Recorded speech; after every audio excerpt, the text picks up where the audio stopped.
terjadilah beberapa miskonsepsi yang bahkan masih dipercaya hingga sekarang. Kalau Sunan Kalijaga itu sakti. Ini sakti itu ya bukan Sunan Kalijaganya yang ngomong atau yang ngaku kalau dia sakti, tapi para pengikutnya, orang-orang yang melihat secara langsung gitu. Seperti yang kita tahu, salah satu ulama yang pasti kalian tahu dan saya mengidolakan sekali dia, ya, namanya adalah Sunan Kalijaga.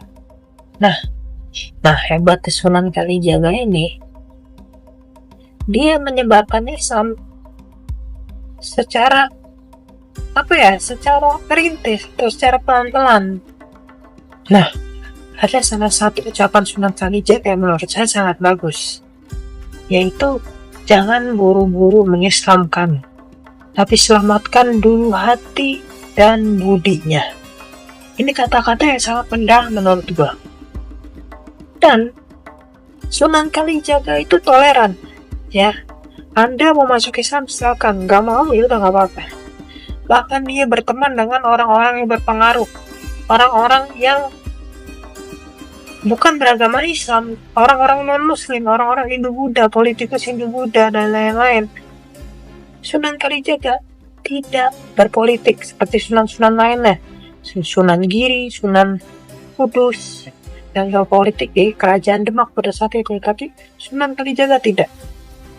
Ia menyebarkan Islam dengan atau sesuai dengan budaya masyarakat Nusantara pada zaman itu, masyarakat Jawa lah ya. Seperti dia mendakwah menggunakan wayang, dia mendakwah dengan menggunakan baju-baju yang beda dengan Sunan lain. Sunan lain kan baju-bajunya baju-baju Islam, baju-baju Timur Tengah. Nah, Sunan Kalijaga pakai pakaian adat Jawa pada saat itu. Dan bahkan dia pernah membuat masjid yang kubahnya itu mirip dengan pura. Karena apa? Karena dia menyelaraskan atau menyesuaikan dengan tradisi lokal. Dia mengerti sifat-sifat orang Jawa pada saat itu masih percaya mistis daripada duniawi gitu. Tapi masyarakat Jawa tidak berubah, sifatnya tidak berubah, masih mistis ya, masih spiritual, supranatural, percaya-percaya begitu walaupun mereka sudah jadi Islam. Nah, terjadilah beberapa miskonsepsi yang bahkan masih dipercaya hingga sekarang. Kalau Sunan Kalijaga itu sakti. Ini sakti itu ya bukan Sunan Kalijaganya yang ngomong atau yang ngaku kalau dia sakti, tapi para pengikutnya, orang-orang yang melihat secara langsung gitu. Kalau bahasa sejarahnya ya sumber sejarah secara lisan gitu.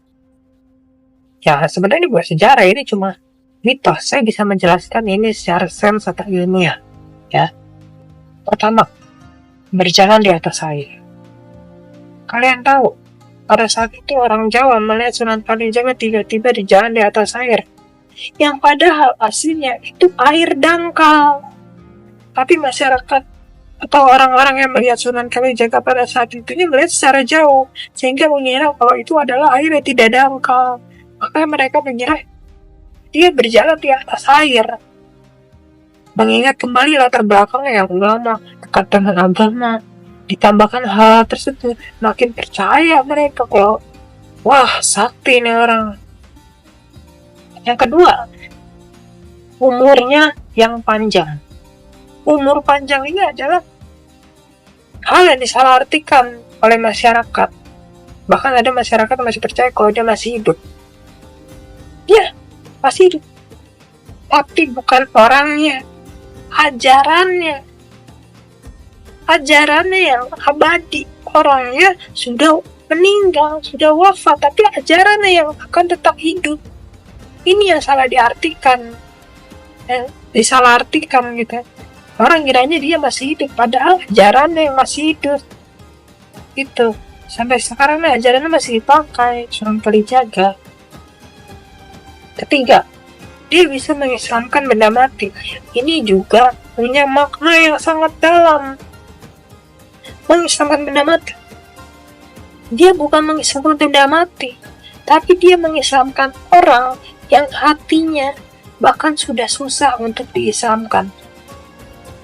Ya, tapi dengan tidak cara kekerasan.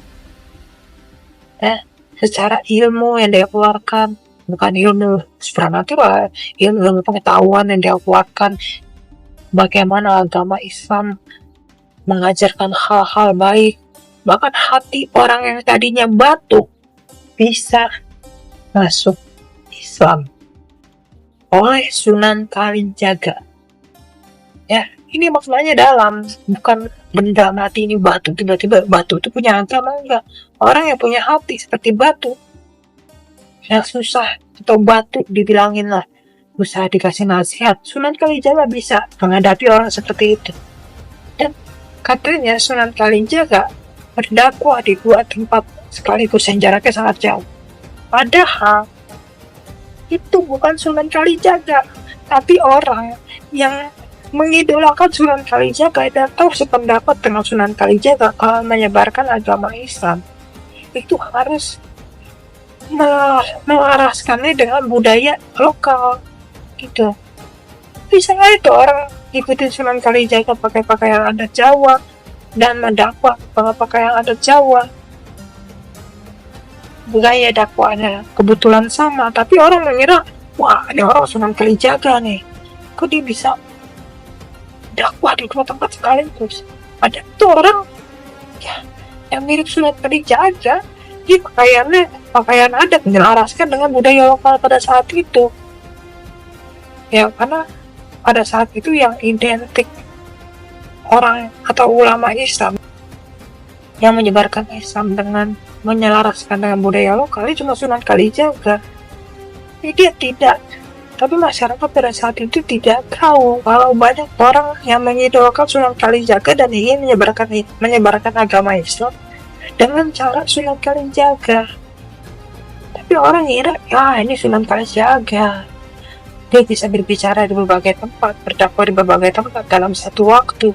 Dan yang terakhir, katanya Sunan Kalijaga itu kebal, diserang nggak akan mati.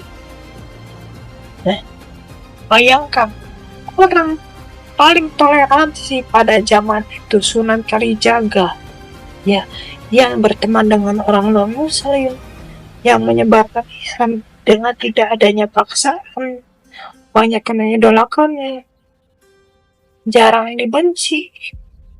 Dia bahkan menghindari konflik, dia menghindari politik. Itu makanya orang ngira, wah ini orang sepengaruh ini kok nggak mati-mati. Ya karena sifatnya itu. Jadi orang susah itu benci sama dia. Atau Sunan Kalijaga ini kebalnya kan. Pikiran seperti itu yang akhirnya muncul di masyarakat pada zaman itu. Ya kesimpulannya ini hanyalah miskonsepsi atau ya mungkin terbatasnya sumber daya manusia pada zaman itu ya. Yang ya lah, pada zaman itu emang orang bahkan meninggalkan dunia. Orang pada zaman itu bahkan lebih percaya berbicara dengan roh daripada berbicara langsung dengan orang yang di depan mata dia secara fisik. Ya jadi itu doang sih ya curhatan saya kali ini. Terima kasih.